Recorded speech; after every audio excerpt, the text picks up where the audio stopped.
16-year-old Mekayla Bali had her whole life ahead of her when she disappeared in 2016. On that day, Mekayla left school shortly after being dropped off by her grandmother. She was later captured on security footage at a Tim Hortons not far from her school, making several phone calls to someone. To this day, we have not been able to identify who was on the other end of those phone calls, and Mekayla's whereabouts remain unknown. You are listening to Crime on My Mind, and this is the story of Mekayla Bali.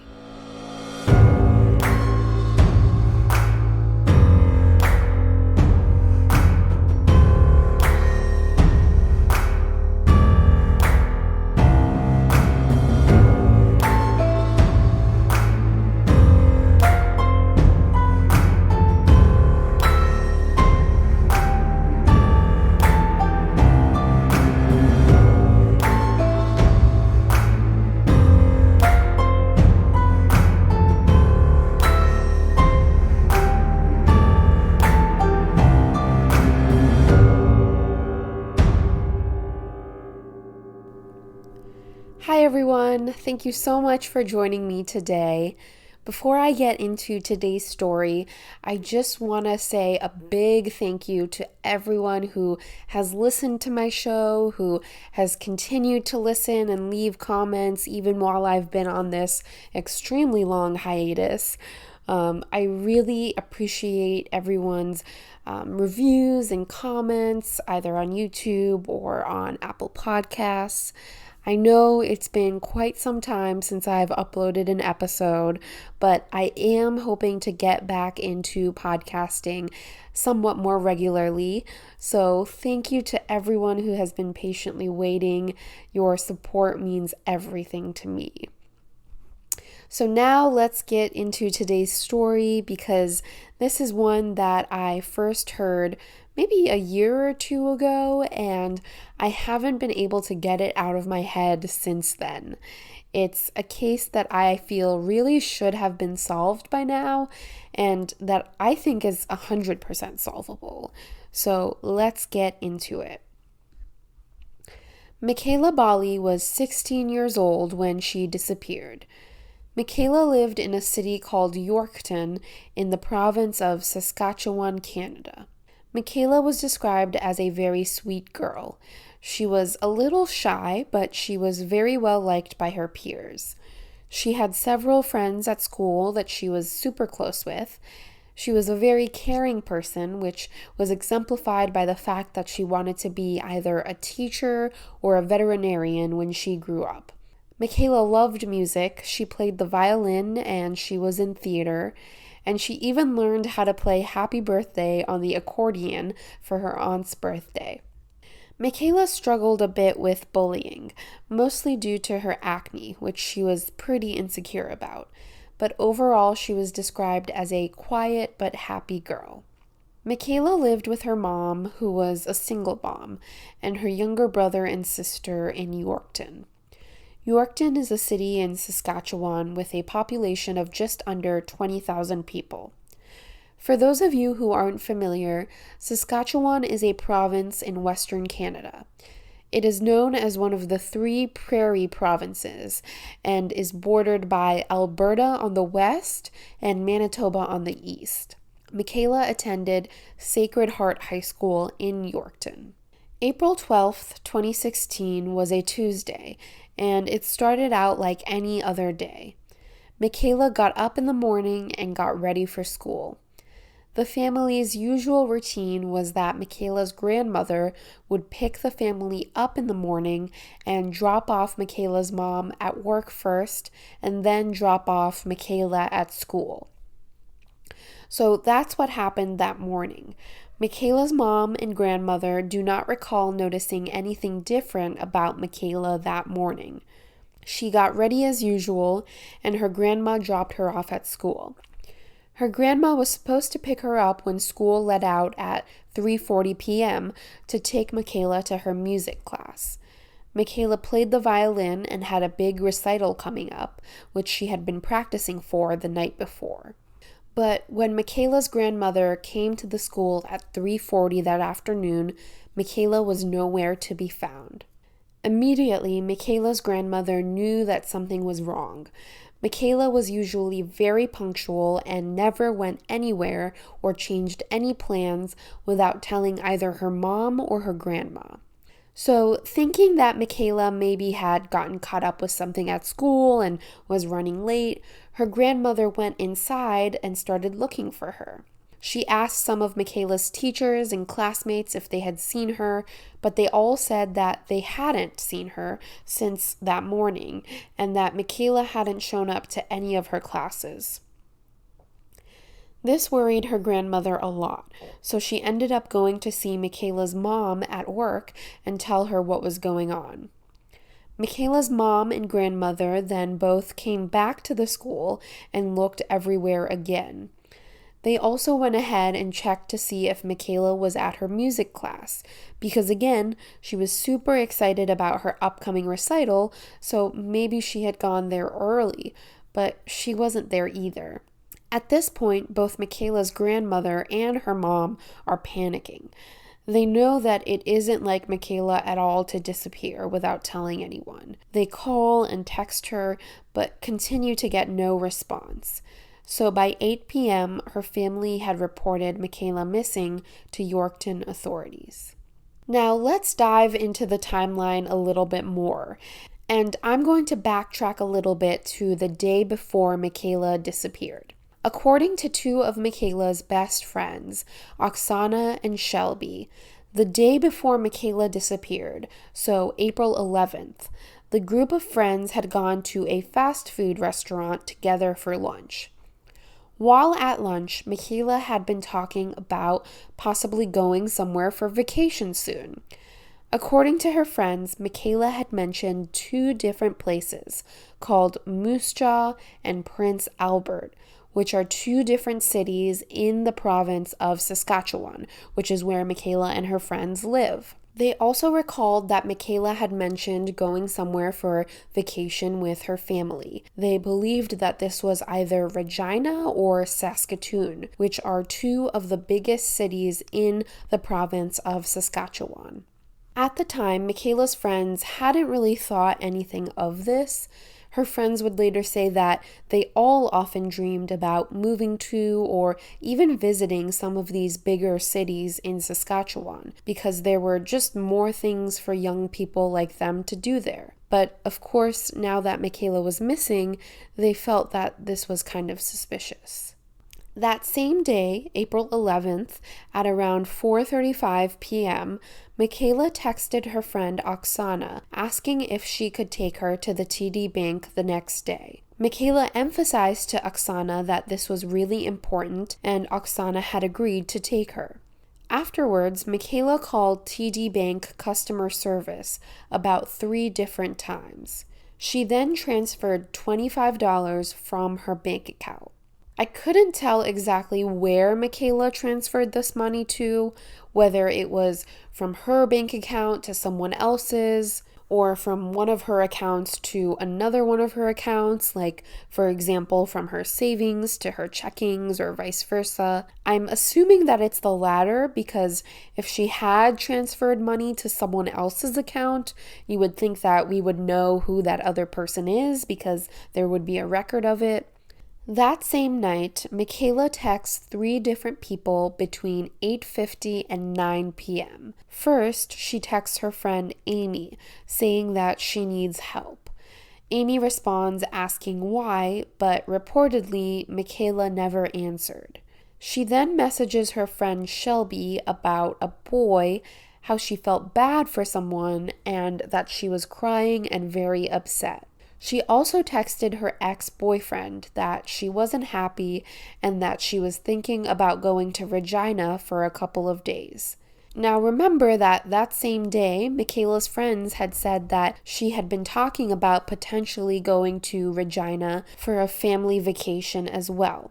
Regina is a very big city that is the capital of Saskatchewan and about 2 hours away from Yorkton, where Mekayla lived. Now, I have been trying to find more information about what exactly these text messages said, but have been unsuccessful. I would love to know exactly why Mekayla messaged Shelby saying she was upset and what boy she was talking about, but unfortunately, I was not able to find that information. The next day at 6:45 a.m., Mekayla texts Oksana again asking if she can take her to the bank. Oksana responds saying that the bank probably doesn't open till 8. Mekayla then responds something along the lines of, quote, "Well then, how will you take me?" end quote. So you can tell from her response that she wasn't very happy with Oksana's answer. Mekayla's grandmother drops her off at school between 8:10 and 8:20 a.m. At 8:22 a.m., security footage from the school shows Mekayla walking in and putting something inside of her locker. Police were later able to gain access to this item inside the locker, and they have said that it was just a binder that had nothing of significance in it. About 6 minutes later, Mekayla is seen leaving school through a back entrance. She didn't show up to her first period. One of her teachers did later note that Mekayla had seemed, quote, off that morning, but that she hadn't really thought anything of it. Now, one thing to note about Mekayla is that she used a lot of different social media sites and messaging apps. Mekayla was very shy, and so it was easier for her to meet people online. She would meet people on Snapchat, Facebook, Instagram, and also on a messaging platform called Kik. For those of you who don't know, Kik is an online messaging app where you can basically talk to strangers and there's no way of tracking it. Mekayla's friends would later say that Mekayla had been communicating with at least 4 guys from Canada and the US at that time. And we'll talk more about some of these guys in a little bit. At 8:51 a.m., so about 20 minutes after she left school, Mekayla is seen arriving at TD Bank. According to Google Maps, this is about a 2.1 kilometer or 1.3 mile walk from Mekayla's school, so it would have taken her about 20 or 30 minutes to walk there, which fits with our timeline. This is the bank that Mekayla had been calling and that she had asked Oksana to take her to. On video footage, Mekayla is seen talking on the phone when she gets to the bank, and she's seen waiting for the bank to open.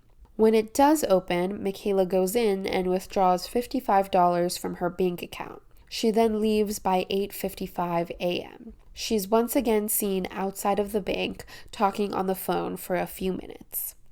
Now, you may be thinking right now that Mekayla was talking to someone on the phone, and so of course phone records must be able to tell us who exactly Mekayla was talking to. Well, authorities did access Mekayla's phone records to see who she had been on the phone with that day. However, they discovered that Mekayla had not made or received any calls at all that day. Now, we'll see as we go through our timeline that Mekayla has been seen on video making and receiving phone calls quite a lot throughout the day. So, unless she was just pretending to be on the phone, she must have been talking to someone. How exactly she was making those phone calls, however, is not clear. It's definitely possible that she was talking to someone through an app. As most of us probably know, you can call people via Facebook, Snapchat, Instagram, all of that nowadays. And those records wouldn't necessarily show up on cell phone records. You would need to get into the app itself to see who someone is communicating with. There's also apps that are specifically made for calling and communicating with people, so it's definitely possible and also very likely that this is how Mekayla was communicating with whoever she was speaking with on the phone that day. And it's very likely that whoever she was communicating with is also whoever is responsible for her disappearance. So after leaving the bank, Mekayla goes across the street to a place called Terry's Pawn and Bargain. The owner remembers that Mekayla got there right as he was opening the shop up and that she was trying to pawn off one of her rings. It was a small silver ring, and the owner remembers telling her that this would be too small to pawn off. The owner recalls that Mekayla was not overly upset by this news, but simply said thank you and left. At 9:10 a.m., Mekayla is seen at the Tim Hortons that is just 5 minutes down the road from the pawn shop and the bank. This was actually, I believe, a combined Tim Hortons and Wendy's, which is actually a pretty common occurrence in Canada. I was actually just in Canada recently and noticed that I saw a lot of combined Tim Hortons and Wendy's. They're probably owned by the same people or something. But anyways, Mekayla bought a coffee at the register and then sat down at one of the booths.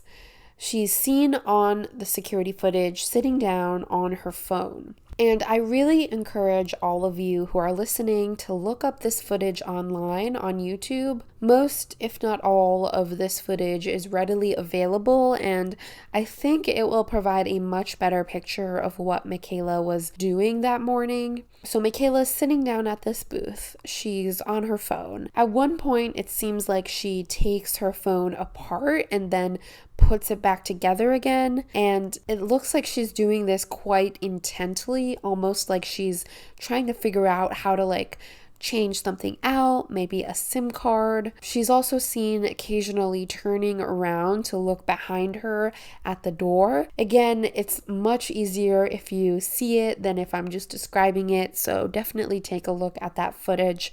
I'll also try to link some of that in the show notes. So in this footage, Mekayla is also seen carrying a backpack that seems very heavily packed. And at first thought, this might not seem odd because Mekayla was supposed to be at school that day. But according to her friends, Mekayla never took a backpack to school.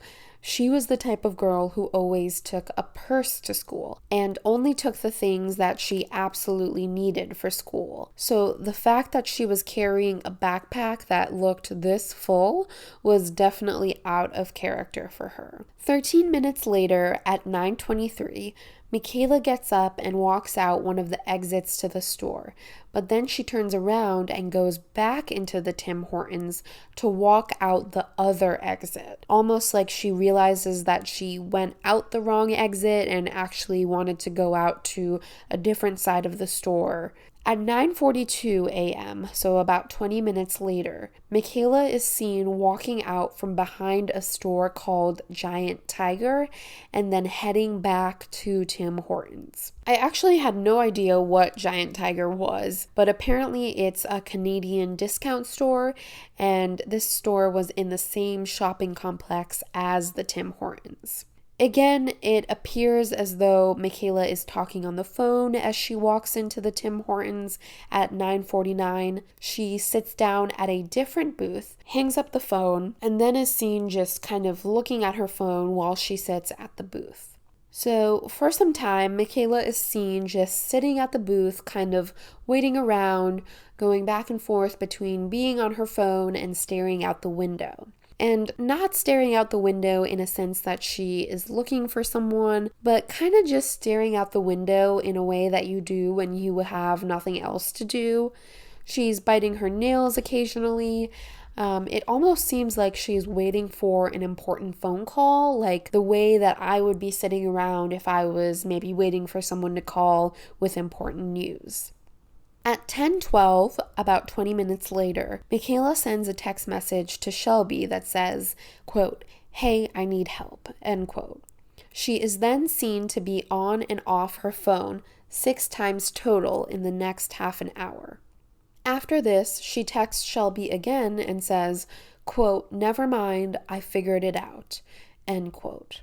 Right after this, at 10:25 a.m., Mekayla once again exits the Tim Hortons, only to turn right back around and come inside again, all while she is still talking on the phone. She stays on the phone for a while, then hangs up, waits a little bit, and then takes another phone call. And each time she hangs up the phone, it's like she's waiting for someone to call again. And when they do call again, she picks up and starts talking. So I don't think she's the one actually making these calls. I think she's waiting for someone to call her. At around 10:39 a.m., while Mekayla is on the phone, she starts looking around her. At 10:43, she's off the phone and she gets up and walks toward a woman sitting next to her at a table. Police were later able to track this woman down, and apparently Mekayla had asked her to help her to rent a hotel room. I'm not sure if she gave any information about why she needed a hotel room or where the hotel room was. Some reports say that she didn't specify where the hotel room was. Others say that she said that it was in Regina. The woman also said that she wasn't sure whether Mekayla needed money to rent the room or whether she needed someone old enough to rent it for her. But either way, the woman turned her down. I would be really curious to know exactly why Mekayla needed help renting a room, because the events from this morning of her going to the bank and also trying to pawn her ring would suggest that she needed money for the room. However, if she just needed someone who was old enough to rent the room, then I think that would suggest that the room she wanted to rent was in the area rather than 2 whole hours away at Regina, because presumably the person who rents the room would need to be at the hotel to show some ID. Apparently, Mekayla was once again not super upset when she was turned down. She instead just walked back to her own booth and then was seen making another phone call as she walks out of the store. Mekayla is not seen again until about an hour later at noon when she's seen back at school. Presumably, she walked back to school. It would take about 30 to 40 minutes to walk from the Tim Hortons back to her school, so that fits with the timeline. At around 11:35 a.m., while she was headed back to school, she sends a text to Shelby that says, quote, "I'll see you at lunch," end quote. Surveillance footage shows her walking into the school at noon and talking to 2 students in the cafeteria. Apparently, these students were later interviewed and said that Mekayla told them that she was about to go on a bus to go on vacation in Regina. She didn't give any more information than that. However, one of the students did later say that it appeared as though Mekayla had 2 phones on her.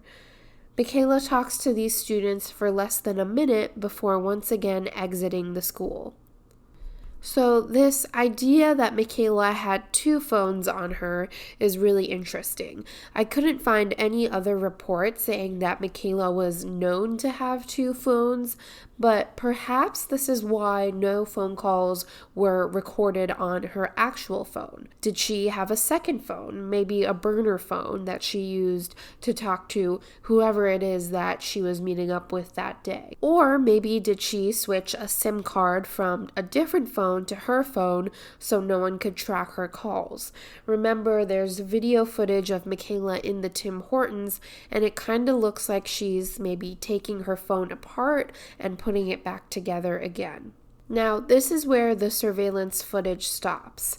However, we know that Mekayla was seen by witnesses that day at the Yorkton bus depot. An employee at the bus depot said that Mekayla had come in between 10 a.m. and noon.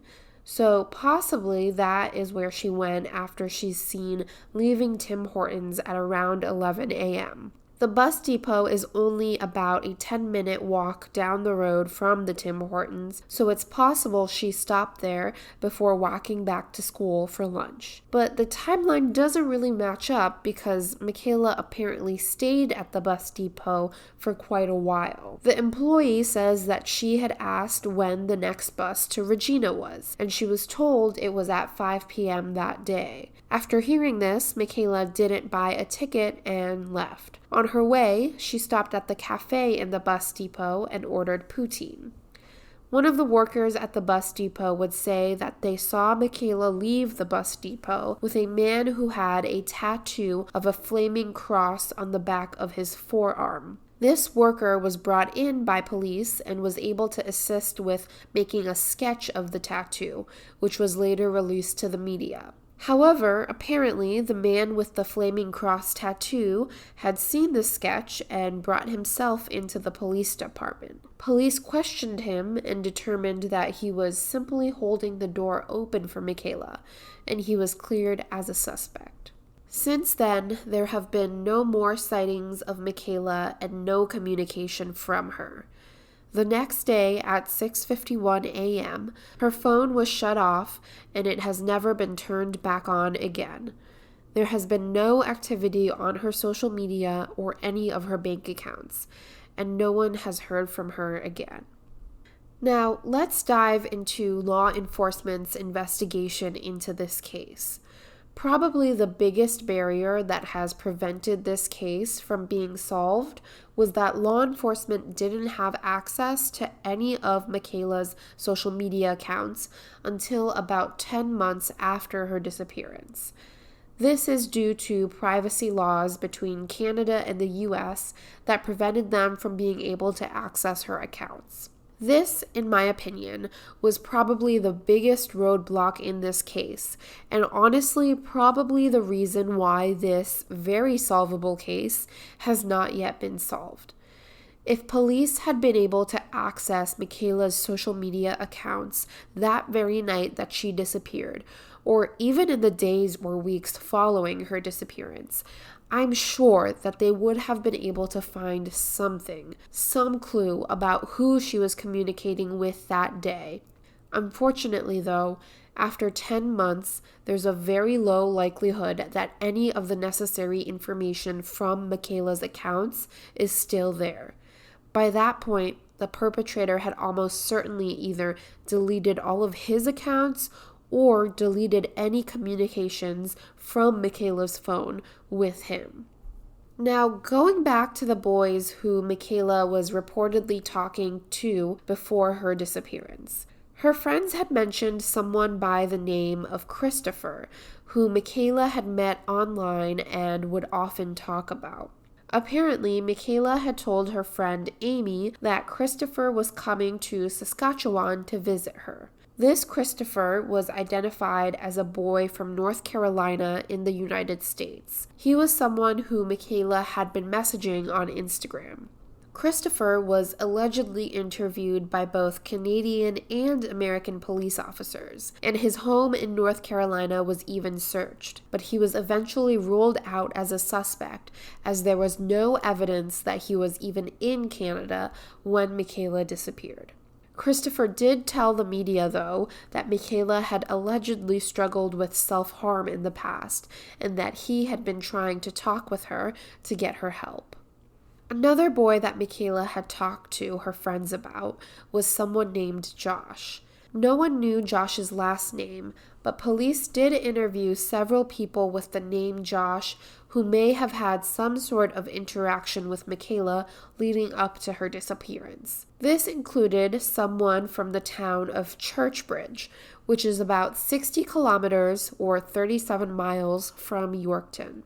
According to a CBC News article, this Josh from Churchbridge had stated to police that he had only talked to Mekayla once several years before her disappearance, until she found his number several years later and reached out to him.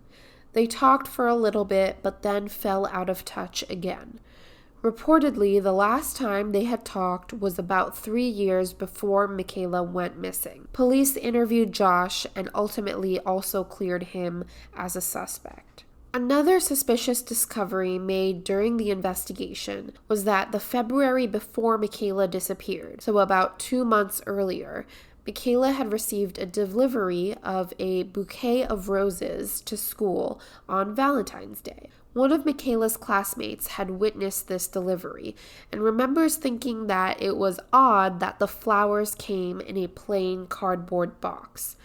This wasn't typical of the boxes that florists in Yorkton used, so it was thought that these roses must have been delivered from out of town. Police, however, allegedly found the person who sent these roses and cleared him or her as a suspect. This person has never been named publicly. It's possible that it was one of the many guys that Mekayla was talking to online, but it's also possible that it had nothing to do with her online presence or her disappearance. Police also checked all of the hotels in the Yorkton area, but no one remembered seeing anyone matching Mekayla's description. Now, there are of course people online who believe Mekayla must have just simply run away. Mekayla's mother, though, thinks this is absolutely not a possibility. This is for a few reasons. First, Mekayla's mom kept a stash of cash in the house, and Mekayla knew about this and knew that she could use it if she ever needed to. When Mekayla's mom checked this stash after her disappearance, though, all of the money was still there. So if Mekayla so desperately needed money for a hotel room or for a bus ticket to the point where she began to try to pawn off her own jewelry, why wouldn't she have taken some of that cash with her? Mekayla's mom also says that Mekayla did not take with her her phone charger, her makeup, or her acne medication. Remember that Mekayla was very insecure about her acne, and so she definitely would not have gone anywhere without her makeup or her medication. And as someone who has struggled with acne myself in the past, I can 100% empathize with this. It used to be very difficult for me to even step outside without makeup on, just because of how insecure I was about my skin. And it seems like Mekayla was a very similar kind of person in that regard. So I definitely can see how it would be very hard for Mekayla's mom to believe that she would go somewhere intending to spend the night, but not take any of her makeup or her medication. So all of this really indicates, at least to me, that Mekayla was likely planning on returning home that day. Now, even though all of Mekayla's social media accounts and phone activity went quiet after her disappearance, Mekayla's friend Shelby did report that on the day she went missing, Shelby had sent Mekayla a bunch of Snapchats that had never been opened. If you have Snapchat, you know that there's a little arrow next to each message or picture that you send, and if someone opens your message, that arrow becomes blank. So it's an easy way to tell if someone has opened or read your message yet. So Shelby could tell that Mekayla hadn't opened those messages.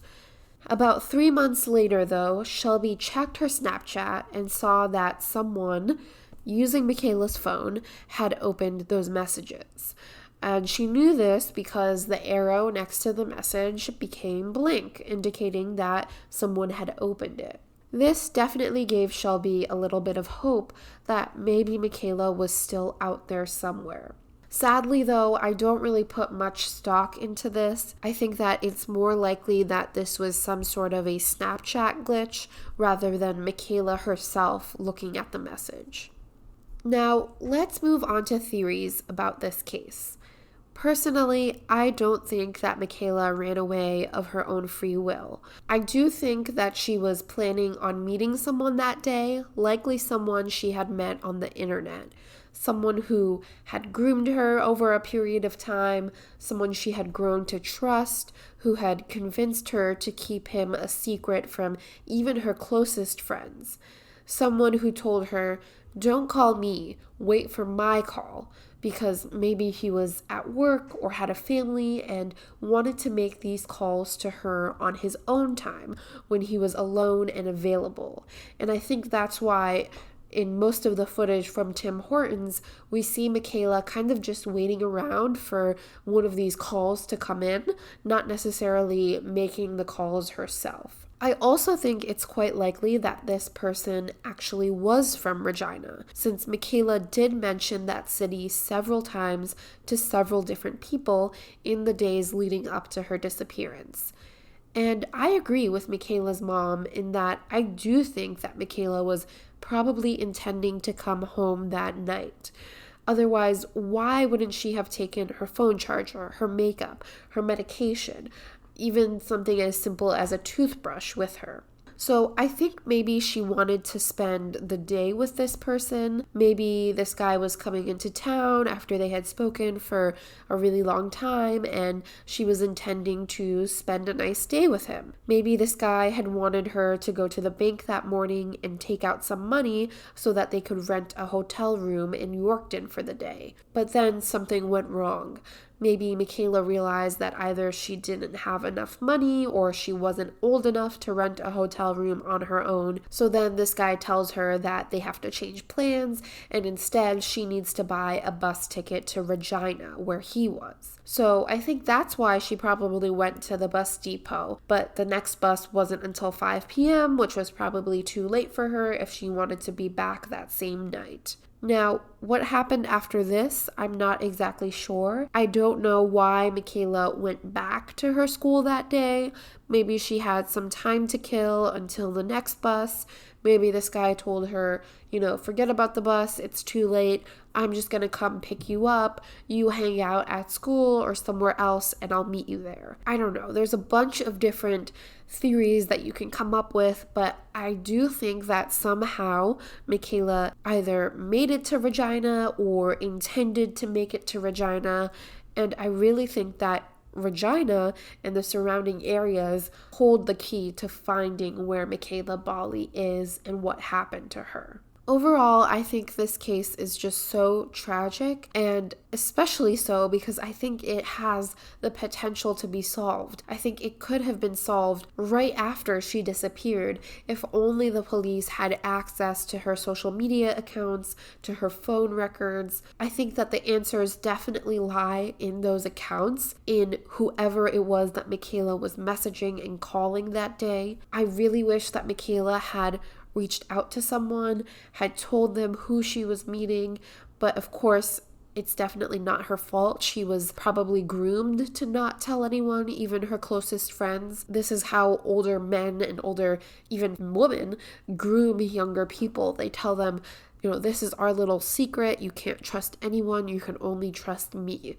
And someone who's vulnerable and insecure will believe that and will go along with that. Even though we just passed the 6-year anniversary of Mekayla's disappearance, there is still a lot of attention on this case. An anonymous donor recently added $60,000 to the reward fund, increasing the total to $100,000 for anyone who has any information leading to someone being charged or Mekayla being found. Mekayla's mother and siblings definitely have not given up hope. I really encourage you guys to check out their Instagram and Facebook pages that her family has been running.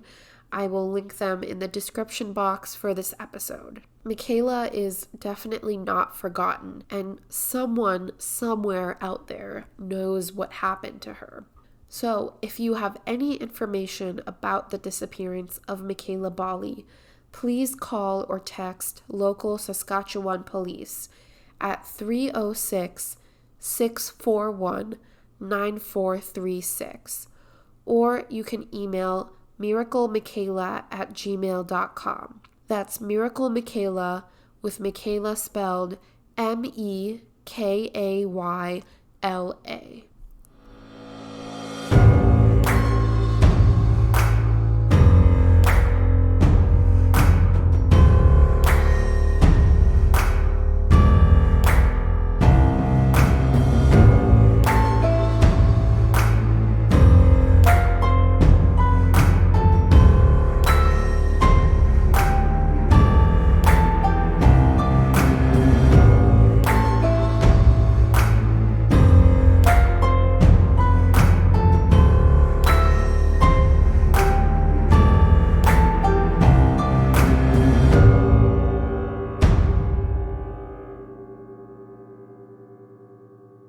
Apparently, these students... Hello? Hello?